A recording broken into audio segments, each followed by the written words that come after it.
เจริญพรท่านสาธุชนทั้งหลาย รายการธรรมดาจากวัดพุทธปัญญาเมืองโพโมนารัฐแคลิฟอร์เนียประเทศสหรัฐอเมริกา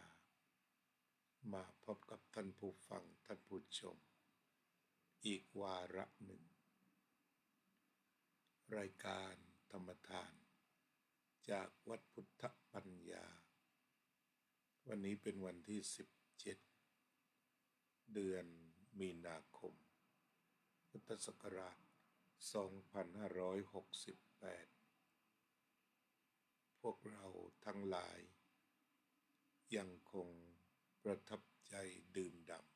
ำศึกษาติดตามมหาสติปัฏฐานสูตรซึ่งลงไปในรายละเอียดเกี่ยวกับเรื่องของกายเวทนาจิตและธรรมหมวดธรรมนี้กว้างขวางลึกซึ้งมากเราก็ได้กล่าวมาหลายหมวดในวันนี้ก็เป็นหมวดสำคัญคือพิจารณาหรือเข้าสู่อริยสัจคือความจริงอันประเสริฐในการพิจารณาธรรมะคืออริยสัจนี้ประเด็นสำคัญที่สุดอยู่ที่การทำความเข้าใจตามพระไตรปิฎกนี่แหละข้อสำคัญคือศึกษาแล้วก็ทำความเข้าใจถึงแม้ว่าเราจะมีปัญญาน้อยนิดเหมือนฝุ่นธุลีเล็กๆที่สุดกับภูเขาพระสุเมรุก็ตามแต่ว่าหลายขั้นหลายตอนที่พระพุทธเจ้าตรัสเราเข้าใจตามนั้นแล้วก็เข้าใจได้ด้วยได้ศึกษาโพชฌงค์7มาเมื่อวานนี้มันมีคำว่าธรรมวิจัยะมีคำหนึ่งเรียกว่าธรรมวิจัยะก็คือการวิจัยธรรมะการเลือกการเฟ้นการวิจัยธรรมะเลือกเฟ้นวิจัยเพื่อที่จะให้เราได้ธรรมะที่เหมาะเรียกกันว่าธรรมะที่สัปปายะธรรมะที่เหมาะธรรมะที่สัปปายะสัปปายะก็คือสะดวกดีสัปปายะก็คือสะดวกสบายแล้วก็ดีเหมาะคือถ้าได้ปฏิบัติตรงนั้นแล้วสบายนี่เป็นธรรมะสัปปายะได้พิจารณาธรรมนั้นแล้วก็เป็นที่สบายเช่นในเรื่องของอริยสัจได้พิจารณาแล้วก็เป็นที่สบายวันนี้เรามาเริ่มทุกขสัจหมวดนี้เรียกว่าหมวดสัจจะหรือว่าหมวดความจริงภิกษุทั้งหลายอีกประการหนึ่งภิกษุพิจารณาเห็นธรรมในธรรมทั้งหลายคืออริยสัจสี่อยู่ภิกษุพิจารณาเห็นธรรมในธรรมทั้งหลายคืออริยสัจสี่อยู่อย่างไรคือภิกษุในธรรมวินัยนี้รู้ชัดตามความเป็นจริงว่านี่ทุกข์รู้ชัดตามความเป็นจริงว่านี่ทุกขสมุทัยะรู้ชัดตามความเป็นจริงว่านี่ทุกขานิโรธะรู้ชัดตามความเป็นจริงว่านี่ทุกขนิโรธคามินีปฏิปทารู้ชัดตามความเป็นจริงทุกขนิโรธคามินีปฏิปทาทีนี้เราก็จะถอดความเท่าที่เรามีคำแปลรู้ชัดตามความเป็นจริงว่านี่ทุกพระอาจารย์ในประเทศไทยที่เชี่ยวชาญบาลี ก็แปลว่าความไม่สบายกาย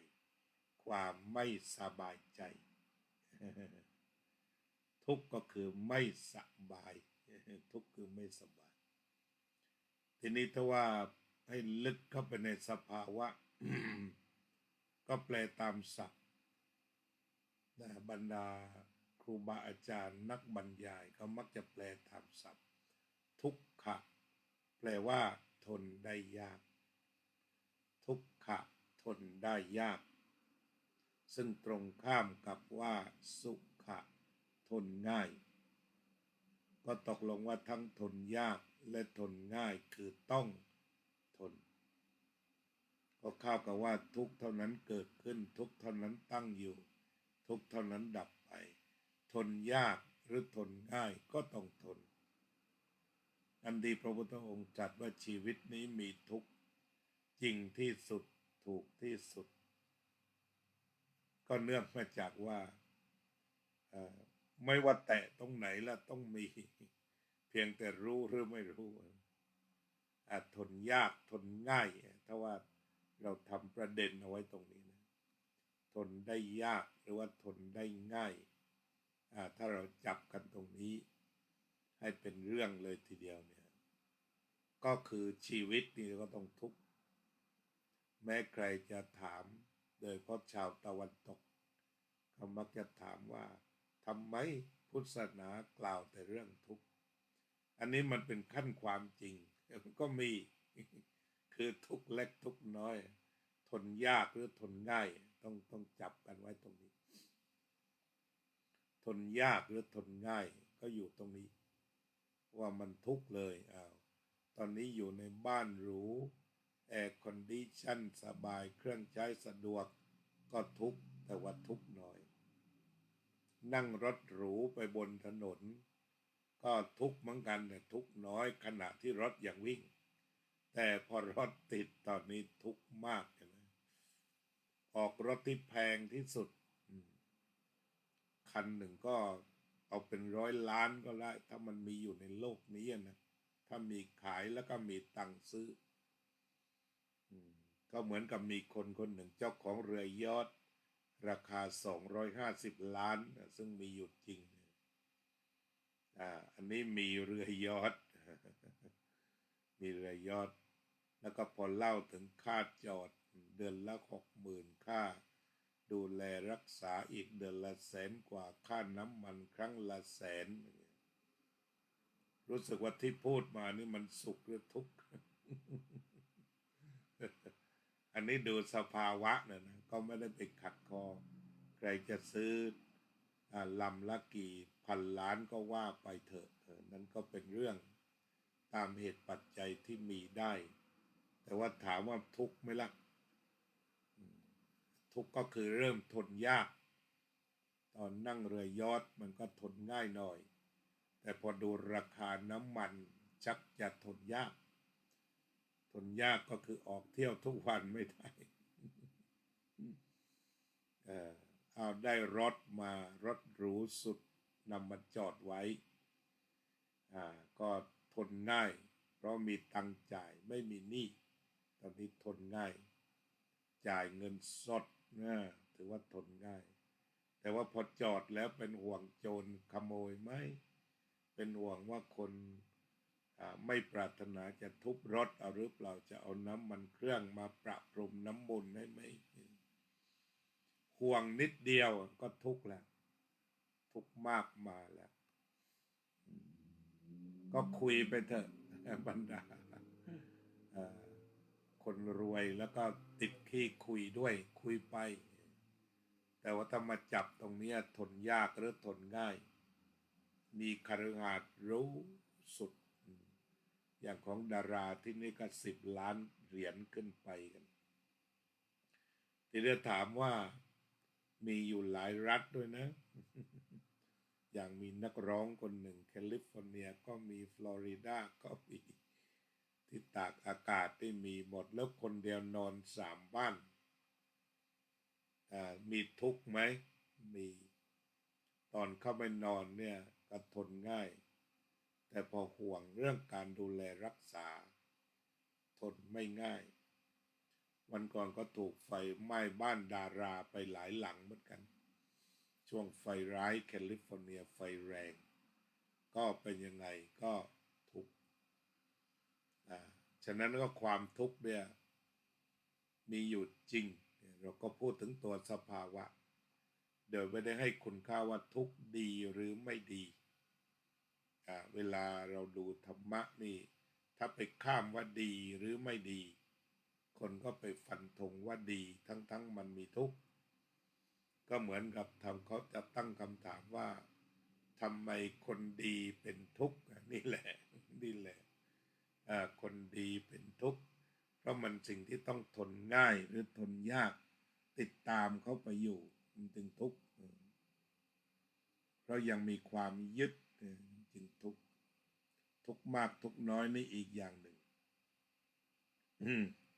นี่คือทุกข์นี่ทุกขสมุทัยในทางพระพุทธศาสนาพระพุทธองค์ก็ตรัสไว้กลางๆว่ามันมีเหตุทุกข์ ทุกข์ที่มันมีเหตุจะมาจากเหตุไหนก็ตามเถิดมันมีเหตุของมันแต่ถ้าพระองค์ชี้จำเพาะเจาะจงถึงเหตุแห่งทุกข์ก็ทรงชี้ไปถึงตัวสมุทัยตัวตัณหาตัวนันทินี่แหละราคะนี่แหละว่าเป็นเหตุแห่งทุกข์แต่ว่าเหตุอื่นก็รับหมดแหละเพราะมันเป็นเหตุแห่งทุกข์จะมาจากไหนก็ตามเถิดก็เหตุแห่งทุกข์มันมีเหตุก็แล้วกันรู้ชัดตามความเป็นจริงว่านิทุกขนิโรธะทุกขนิโรธะก็หมายถึงว่าความดับไปแห่งทุกข์ทุกขนิโรธะความหมดไปความดับไปแห่งทุกข์ทุกขนิโรธะความดับไปแห่งทุกข์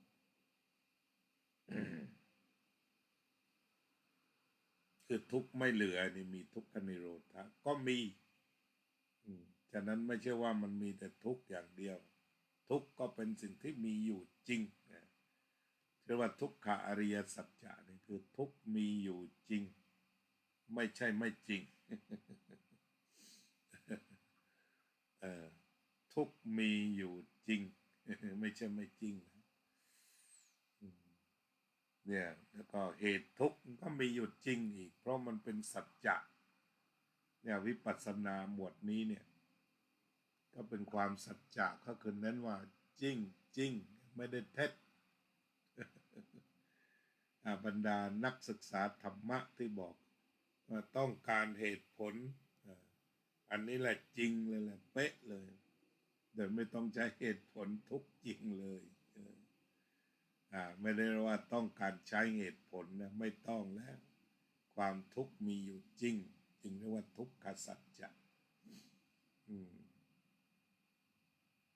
อริยสัจสี่มีอยู่ ที่ตอนนี้ก็เป็นความจริงรู้ความจริงรู้ตามความเป็นจริงรู้ตามความเป็นจริงก็คือตรงภาษากลุ่มหลวงพ่อเทียนอาจารย์โควิด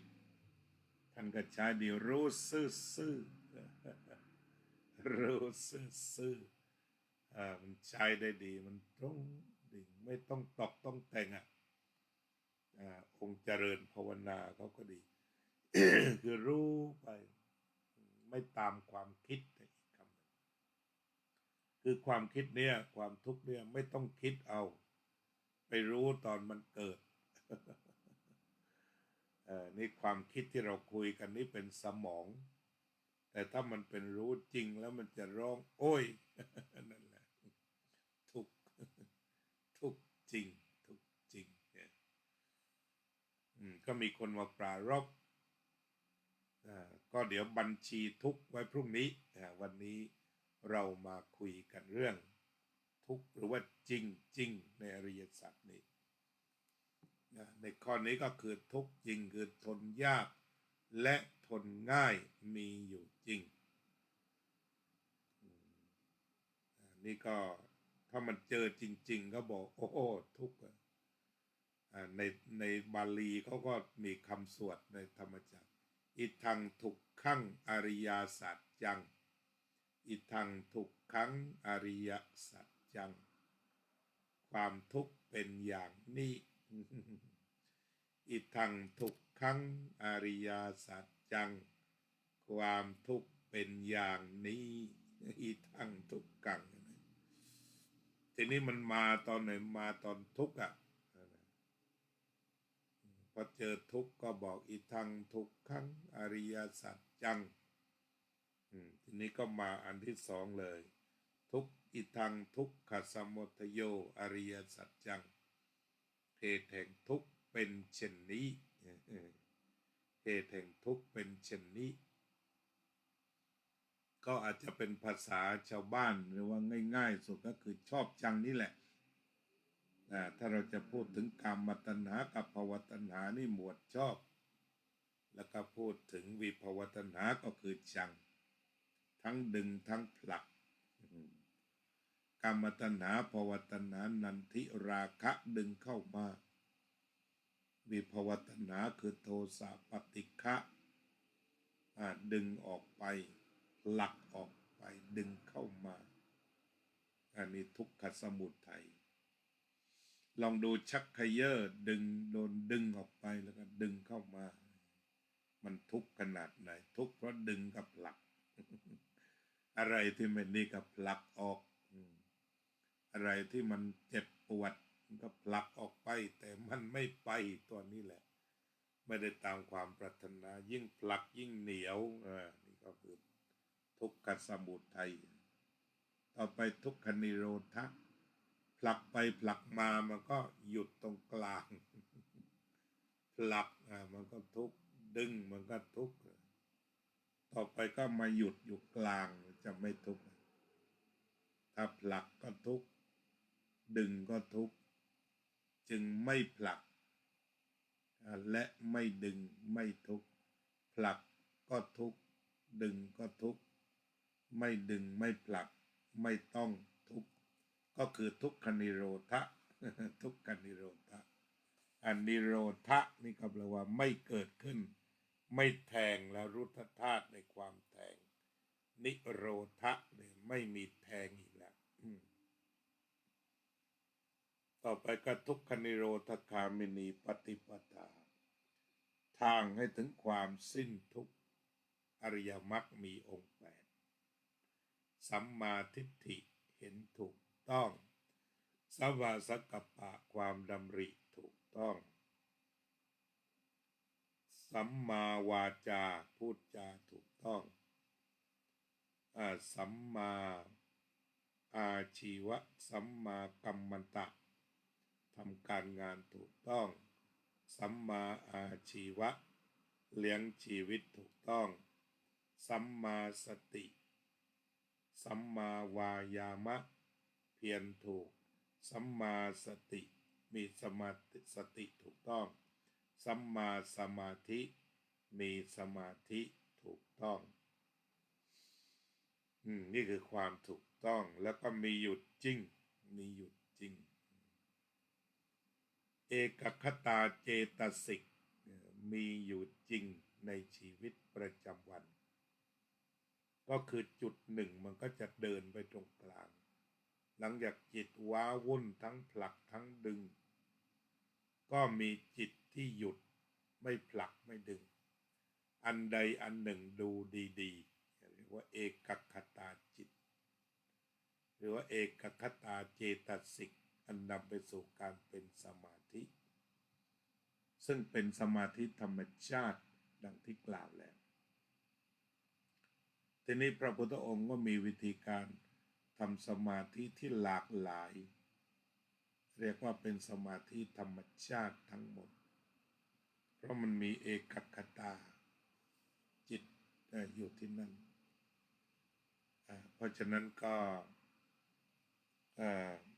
เมื่อมีจิตเป็นเอกคตา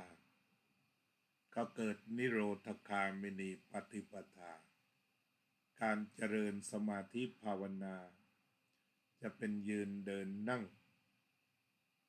ขณะนี้ก็ทำให้จิตเป็นเอกคตา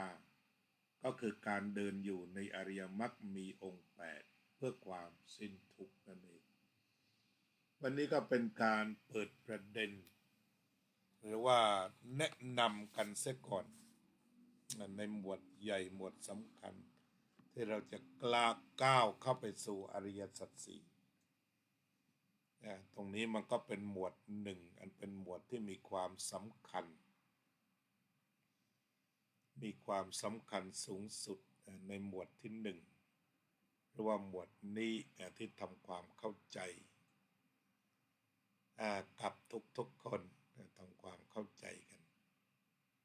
การทำความเข้าใจไปช้าๆเรื่องของความทุกข์คือสิ่งที่มีจริงในชีวิตเป็นปรากฏการณ์คือดูว่ามันเป็นกลางๆซะก่อนส่วนแน่ละส่วนใหญ่เรามักอยากให้ข้าวว่าถ้ามันทนยากเนี่ยมันไม่ดีถ้าทนง่ายนี่มันก็ดีถ้าทนยากก็ไม่ดี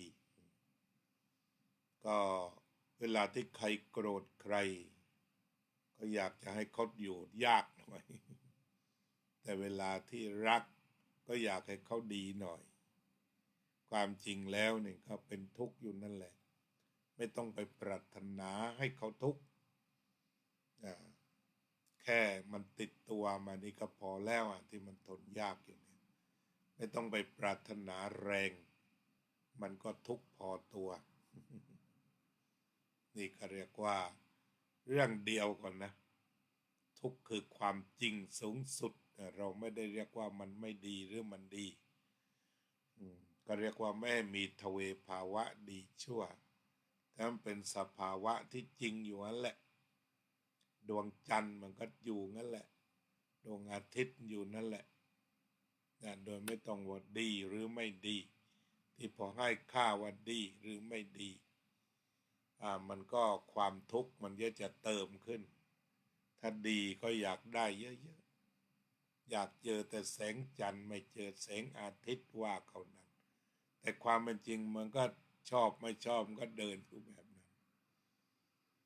เหมือนว่าความแก่นี่ต้องการไม่ต้องการมันก็เป็นอย่างนั้นต้องมีเป็นสภาวะที่จำเป็น necessary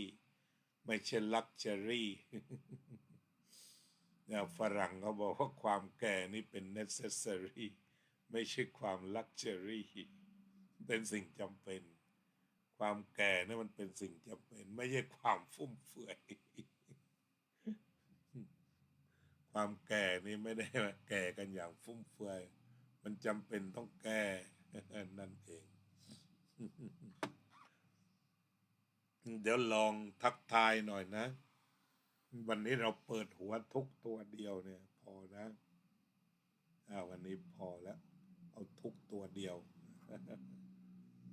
ก็มีท่านผู้ชมก็ประกอบด้วยคุณระเบียบพรวนกระโทกกับพี่น้องกันเหมือนกันน้องสาวคนหนึ่ง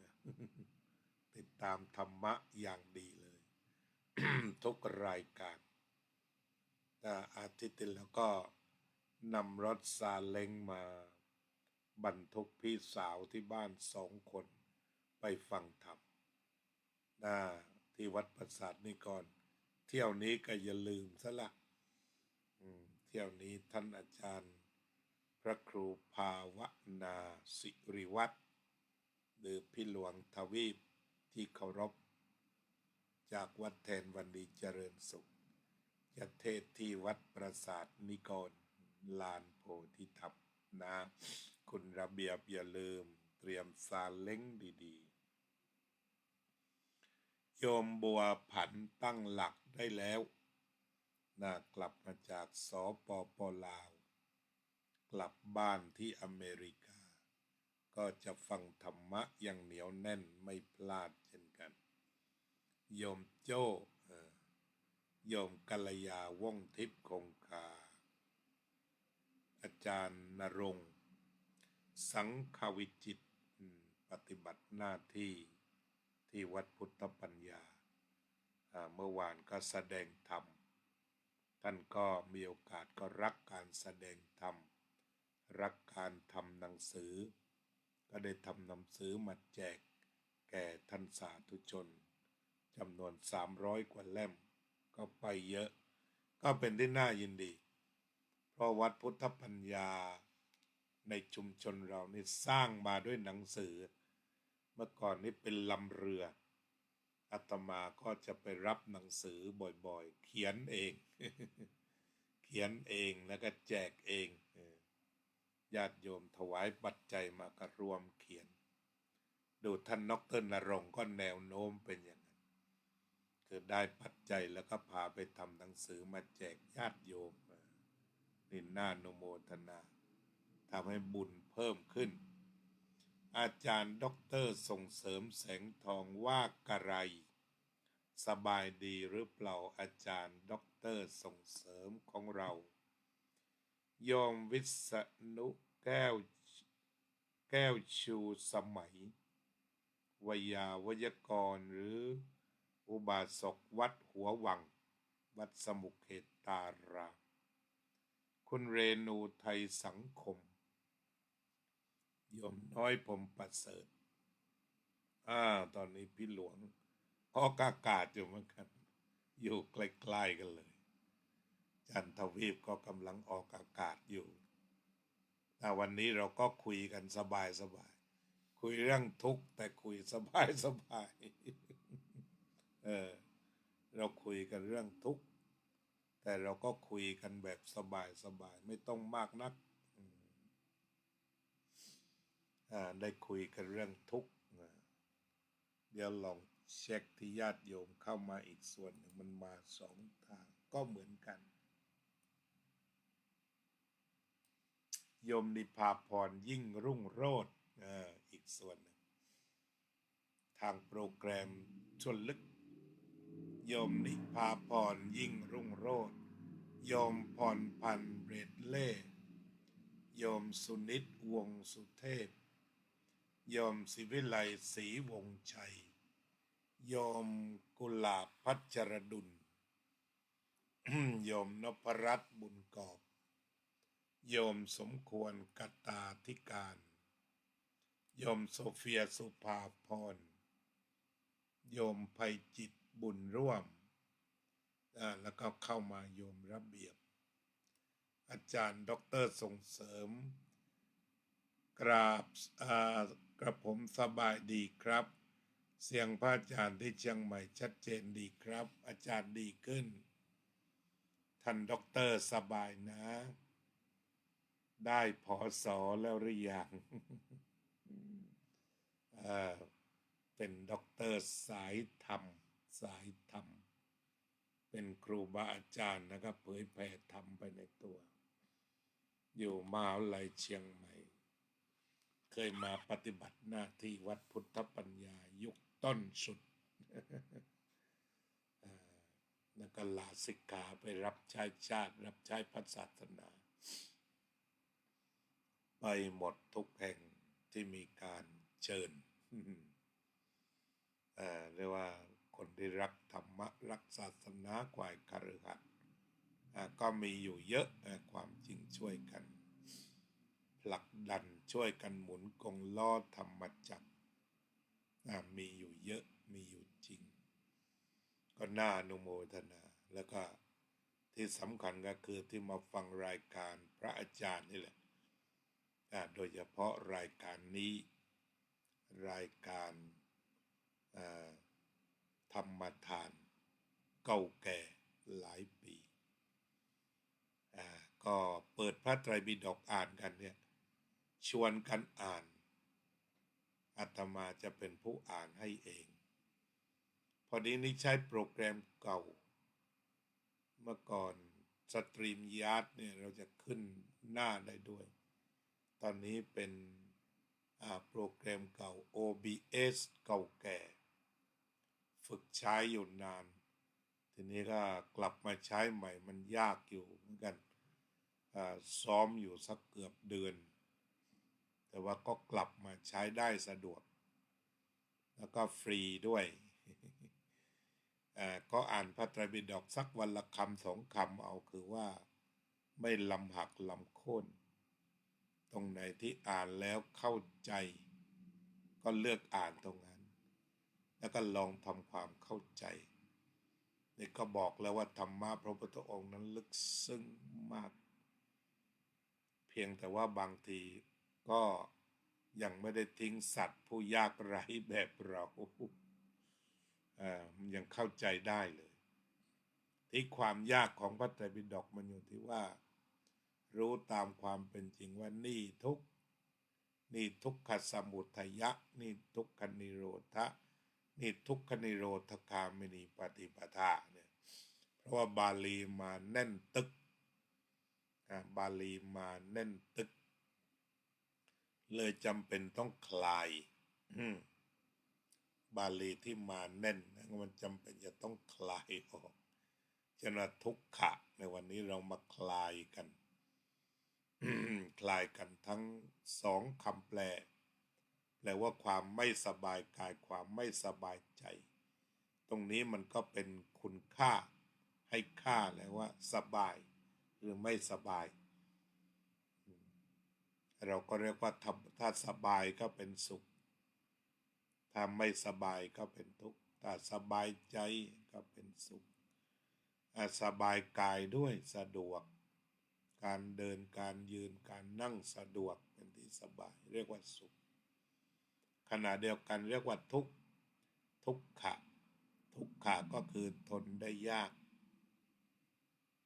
ทนยากทุกขะคือทนได้ยากก็คือฉันว่าเดินยากกินยากเคี้ยวยากแม้แต่มาเจอของแข็งๆเนี่ยเคี้ยวยากใช่คือเคี้ยวยากเลือดแต่เหงือกทั้งเคี้ยวยากเกี่ยวกับทุกข์ใส่ฟันปลอมมันก็เคี้ยวง่ายหน่อยก็เป็นสุขแล้วเป็นสุขคือมันง่ายขึ้นใช่ไหมมีฟันปลอมง่ายขึ้นเพื่อความสุขฉะนั้นบางอย่างปฏิบัติเพื่อความสุขมันก็ถูกเหมือนกันทำถนนนะเพื่อความสุขมันเดินง่ายขึ้นลาดยางแล้วเดินง่ายขึ้นกว่าการเดินบนถนนลูกรังทำให้เกิดความสุขขึ้นเริ่มหาวอีกแล้วถ้าเกิน3 หาวก็น่าจะต้องหยุดแล้วนะน่าจะได้ครอบคลุมทั้งทุกข์ไม่สบายกายไม่สบายใจแล้วก็เป็นสภาวะทนยากก็คงจะพอแค่นี้ก่อนเนาะ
สัพเพสัตตาสัตว์ทั้งหลายที่เป็นเพื่อนทุกข์เกิดแก่เจ็บตายด้วยกันทั้งหมดทั้งสิ้นอเวราโหนตุจงเป็นสุขเถิดอย่าได้มีเวรแก่กันและกันเลยอัพพยาปัจจาโหนตุจงเป็นสุขเถิดอย่าได้พยาบาทเบียดเบียนซึ่งกันและกันเลยอนีฆาโหนตุจงเป็นสุขเถิดอย่าได้มีความทุกข์กายทุกข์ ใจเลยสุขีอัตตานังปาริหารันตุจงมีความสุขกายสุขใจรักษาตนให้พ้นจากทุกข์ภัยทั้งสิ้นเถิดอภิวาทนาสีลิสะนิจจังวุธาปจายโนจัตตารโอธรรมาวัฏันติอายุวันโนสุขังภะลัง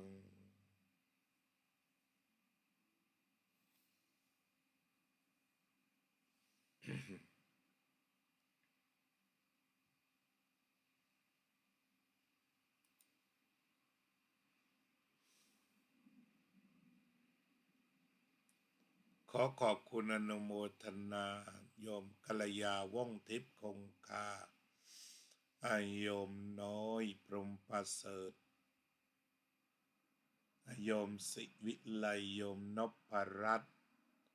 จะได้ร่วมกันภาวนาอันถือว่าเป็นกิจกรรมสำคัญของรายการธรรมทานทุกวันถ้าเราทำทุกวันเดือนหนึ่งก็ไปถึง1 ชั่วโมงเลยนะวันละ2 นาทีเนี่ยเดือนหนึ่งเนี่ย2 ชั่วโมง1 ชั่วโมงเลยนะไม่ธรรมดาเป็นการสะสมบุญนะการสะสมบุญนำสุขมาให้ให้สะสมกันเอาเถิดเรานำกันเราเป็นกลุ่มเป็นก้อนสะสมกันเอาเด้อสะสมกันเด้อสะสมกันเด้อ